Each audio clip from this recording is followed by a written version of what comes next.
Et bonjour à tous et bonjour et bienvenue sur Anjou Pop Corner. Alors il y a un peu du bruit ambiant mais normalement ça devrait être ok avec les micros qu'on a. Et aujourd'hui on reçoit Élodie Loisel, c'est ça? Ouais, c'est ça. Enchantée. Alors, enchantée. Alors est-ce que tu pourrais te présenter un peu Attends, à tout le monde? Je mets ma petite mèche derrière déjà. Oui, il faut soigner son Ouais, style. c'est ça, exactement. C'est la fin de la journée donc on est tous un peu Ah bah oui, fatigués. non mais c'est clair là, c'est clair. Alors en fait, je m'appelle Élodie Loisel. Je suis l'auteur de plusieurs livres, dont deux best-sellers qui sont Le Secret des Druides, enfin la série Le Secret des Druides, le tome 1, L'Héritier de Merlin, et le tome 2, Les Trésors de Merlin. Et j'ai plusieurs livres à mon actif. Ok, très bien, super. Et donc du coup, on s'entend très mal, hein, mais du coup, est-ce que de quoi parle le livre que tu présentes là? T'en as plusieurs, que tu présentes plusieurs livres? Ouais, j'en ai beaucoup en fait de livres. J'en suis à 11 ou 12. Ah oui, d'accord. Ouais, non, quand même. Et c'est quoi? C'est plutôt de la science-fiction du coup? Alors j'ai de l'héroïque fantastique. Ouais. J'ai des livres pour jeunes filles. Ah oui, d'accord, ouais. J'ai des livres aussi pour les mamans. Et mon dernier livre, c'est science-fiction. Ok, d'accord, ok. Plusieurs genres. C'est un peu éclectique. Alors du coup, mais généralement des livres comme pour les petites filles, généralement c'est quoi? C'est des livres un peu de romance ou des trucs comme ça, non? Alors c'est le seul genre que je fais pas, c'est la romance. Ah oui, d'accord, Ouais, ok. voilà. Non mais quand tu parles de livres pour jeunes filles, c'est quoi? C'est Alors, en fait- développement personnel ou c'est des trucs comme ça? Les livres pour les jeunes filles, en fait, c'est des livres qui sont assez ludiques. Dedans, tu as leur agenda scolaire, enfin l'agenda scolaire de Lola Rock, ça s'appelle. D'accord, ouais. Et en fait, tu as l'agenda scolaire, les mots de tes copines, des journaux Ok. intimes, textos, enfin c'est assez rigolo. Ok. Et c'est plutôt sur une jeune fille d'aujourd'hui qui, elle, voilà, fait ses premières années au collège. Et donc, c'est toutes les histoires quotidiennes qu'on peut avoir les jeunes filles. Il est interdit aux garçons, par contre. Ah oui, d'accord, ouais, je l'achèterai pas, c'est bon. Et donc du coup, les livres en heroic fantasy que tu présentes, Ouais. t'as créé ton univers, donc t'en as plusieurs, c'est ça? Ouais, en fait, j'ai Dans- l'univers d'Héroïque Fantastique, qui est les premiers livres que j'ai écrits. Et ensuite, j'ai un univers aussi de thriller paranormal aussi. Ah oui, d'accord. Ouais, j'écris pas mal de choses. Mais thriller paranormal, c'est quoi? C'est des enquêtes paranormales ou des trucs comme Ouais. ça? Alors en fait, j'ai un livre qui s'appelle Les Yeux du Vide, qui est sorti en 2017. D'accord, ouais. Et ce livre-là, il est coup de cœur de toutes les chroniqueuses qui l'ont lu, il marche très bien. 10e place de Québec Loisirs. J'ai eu un prix d'ailleurs par rapport Ah oui, à ça. Donc, c'est déjà pas mal. Ouais, ouais, c'était un beau livre. Et du coup, c'est une enquête. Et dedans, il y a un petit peu de paranormal, parce que j'aime bien. Ouais. Et mon prochain livre, ça va être dans le même genre. Il sort au mois de mars. D'accord, il sort en marche. Voilà. Et alors, t'es venu avec ton éditeur, c'est ça? Et tu peux en parler un petit peu de ton éditeur, comment tu l'as trouvé et comment ça marche du coup? Ouais, ça marche. Alors du coup, en fait, j'étais dans une maison d'édition québécoise Ah oui, au d'accord. départ, qui s'appelait Ada Édition, qui s'appelle Ada Édition. Et du coup, quand je suis rentrée en France, parce que j'ai passé 2 ans là-bas, D'accord, ouais. du coup, quand je suis rentrée en France, j'ai trouvé une maison d'édition française qui s'appelle Punchline Édition. Donc en fait, je leur ai proposé mon dernier livre qui s'appelle The Last Game, qui se lit dans les deux sens. Voilà. Non, mais alors attends, il faudra m'expliquer. Faut J'ai toujours ma m'expliquer. mèche qui a un gros Ça, problème. oui, dans la fameuse mèche. Non, mais alors il faut m'expliquer ce principe de lire un livre dans les deux sens. Ouais, Comment bah, c'est si tu possible? veux. Comment c'est possible? Bah, T'as une suite de mots dans un sens et une suite de mots dans l'autre Exactement. sens. En fait, c'est deux histoires qui sont complètement différentes, où tu peux lire d'un côté, donc c'est sur deux couleurs, donc soit t'es gelé, soit t'es jeune. Quand tu commences la couleur violette, tu suis l'histoire du personnage principal, et en fait tu retournes le livre, et là dans ces conditions, tu suis l'autre personnage principal, et qui est de couleur jeune. D'accord, ok. Ah oui, c'est marrant comme principe. Ouais, c'est Ouais, clair. c'est super rare comme livre, Ah bah ce oui. genre.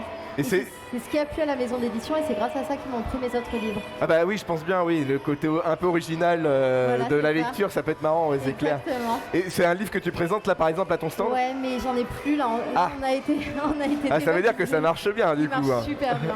Parce qu'en fait, ce qui s'est passé, c'est qu'on avait 100 exemplaires qui ont été dessinés par un créateur de chez Ubisoft. Donc Ah, à de chez Montréal. Ubisoft? Ah oui, Ouais. d'accord.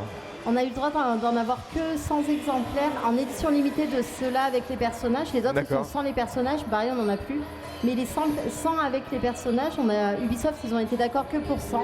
Et ils sont partis en une journée à Toulouse. Ah oui, d'accord, ok. Ah bah, Ouais, ouais, ça non, a mais été, ça a été de la c'est le folie. principe. Et donc, du coup, c'est des livres qui vaut 10 000 balles maintenant. Ouais, mais non, franchement, même ma mère, elle en a pas un. Ah alors, bon ouais, elle est un peu dégoûtée. mais Oh ouais, là c'est là, ça. incroyable. On s'est fait dévaliser, on Non s'attendait mais pas du tout à c'est une ça. bonne chose. Mais après, une exclusivité Ubisoft, enfin une exclusivité avec un illustrateur d'Ubisoft, ça fait un beau geste marketing Ouais, aussi ouais. quand même. Déjà, hein, c'est vraiment chouette qu'il ait pu les dessiner et, parce que c'est l'illustrateur de toutes mes couvertures. Ah oui, d'accord. Ouais, donc vraiment celle-là, c'était très important qu'il les fasse. Et pour les personnages, comme ils ressemblent beaucoup à des jeux vidéo, du coup Ubisoft, là, cette fois-ci, ils ont dit non, là, ça. Là, Oui, ça bah va. oui, bah non, mais c'est clair. Et donc voilà, il est sur 100 épisodes, 100 exemplaires. Ah oui, d'accord. Donc, Voilà. et t'en as pas un sous le coude pour me le refiler. Non, je suis Ah, désolée, j'en ai plus. Même ma mère, elle en a pas. oui, non mais bon. Voilà, moi je suis moi aussi. Non, c'est plus dévalisé, c'est bon.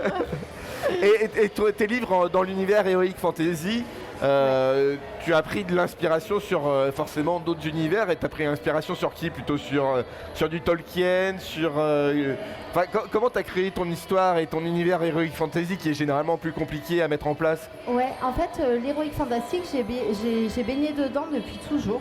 Parce que mon grand-père, il habitait à côté de la forêt de Pimpon, qui est considérée comme la vraie forêt de Brocéliande. Oui. Et donc, je partais en vacances chez lui les étés, et avec mon petit frère, il nous promenait dans la forêt de Brocéliande et il nous racontait les légendes arthuriennes. Et à chaque fois, je me disais, c'est quand même dommage qu'il n'y ait pas une suite à cette histoire, Bah oui. alors que c'est vraiment chouette.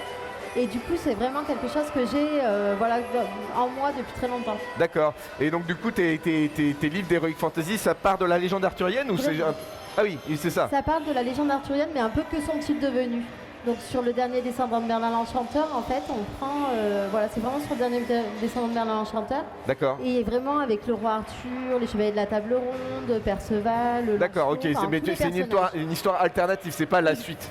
C'est pour moi la fin, quoi. Non mais parce que Arthur dans la légende, je crois qu'il meurt à la fin. En fait, il va à Avalon, normalement. Ah oui, c'est ça, oui. Il va à Avalon, c'est Morgane qui l'amène à Avalon. Et Avalon, c'est pas forcément la mort. Mais du coup, il revient pour l'héritier de Merlin. D'accord, ok. Pour former Ah oui, l'héritier d'accord, de je vois. Et il n'y a pas d'histoire avec Galahad, par exemple, qui est le fils Non. d'Arthur. Par contre, non, j'ai pas pris. Ok, non, mais vraiment, après derrière la principe. légende arthurienne est tellement diverse qu'on peut, Exactement, on peut récupérer ce qu'on veut, quoi. Non, j'ai pris un segment et j'y suis allée à fond, mais par rapport à ce que j'avais entendu dans mon enfance. Ok. Non mais c'est super intéressant, mais c'est vrai que forcément on s'intéresse à l'univers qui nous entoure et au fantastique, surtout à Brocéliande, pour construire des histoires, c'est sûr, hein, c'est clair. Et du coup ton prochain livre, donc du coup j'ai bien compris qu'en mars c'était ton trailer ça. paranormal qui va arriver. Est-ce que tu as d'autres sorties de prévues?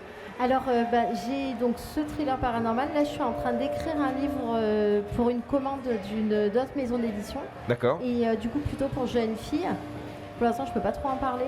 Mais du coup, j'ai un autre livre aussi, mais plutôt roman jeunesse. D'accord. Et celui-là, il va être sorti sous Punchline Édition. Ok, Ouais. super. Et tu fais beaucoup de salons? C'est la première fois que tu fais un salon comme celui-là ou pas? Alors non, j'en fais beaucoup. Ouais. Ah oui, quand même. Non, mais c'est Alors, une belle porte d'entrée aussi quand même pour beaucoup les de gens. salons, puis j'adore, franchement, j'adore. Alors, il y a les salons du livre qui sont les salons normaux qu'on fait. Alors, j'ai fait celui de Montréal, parce que je suis allée vivre 2 ans au Canada, donc Québec, Montréal, tout cela, c'est les salons que j'ai fait qui sont vraiment chouettes. Ensuite, Paris, mais plutôt salon du livre. Et autrement, tout ce qui est convention, j'ai fait Montélimar, Valence, Marseille. Là, on va faire celle de Lyon. D'accord. Du coup, non, franchement, je tourne beaucoup. Dès que je peux, j'y vais. Et les prochains, du coup, tu sais à peu près lequel tu vas faire? Alors, le prochain, c'est Nîmes. Ensuite, j'ai Lyon au mois de mai. J'ai Vaujany aussi. Mais là, plutôt, c'est plutôt un salon du livre propre. Et j'ai Clermont-Ferrand et Montpellier. Ah oui, d'accord, ça reste plutôt dans le sud en fait que tu restes. Quand même, j'habite pas très loin alors. Et bah merci. Paris. Non, bah oui, Paris, c'est quand même. Il y a beaucoup de public aussi. Ouais, franchement, Paris, t'es obligé de le faire. Et bah merci beaucoup en tout cas d'être passé et ça m'a fait vraiment plaisir. Et on peut te retrouver sur les réseaux sociaux ou pas? Ouais, je suis partout. Je suis sur Instagram, Facebook, partout. Je vais me mettre à TikTok, mais je n'en serai pas, promis. Et les livres, on peut les retrouver sur Amazon ou sur. Ils sont distribués chez Hachette, vraiment. Ah bon, oui, d'accord. Amazon, partout, pas de soucis. Et bah c'est super. Merci beaucoup d'être passé et ça m'a fait beaucoup plaisir. Merci.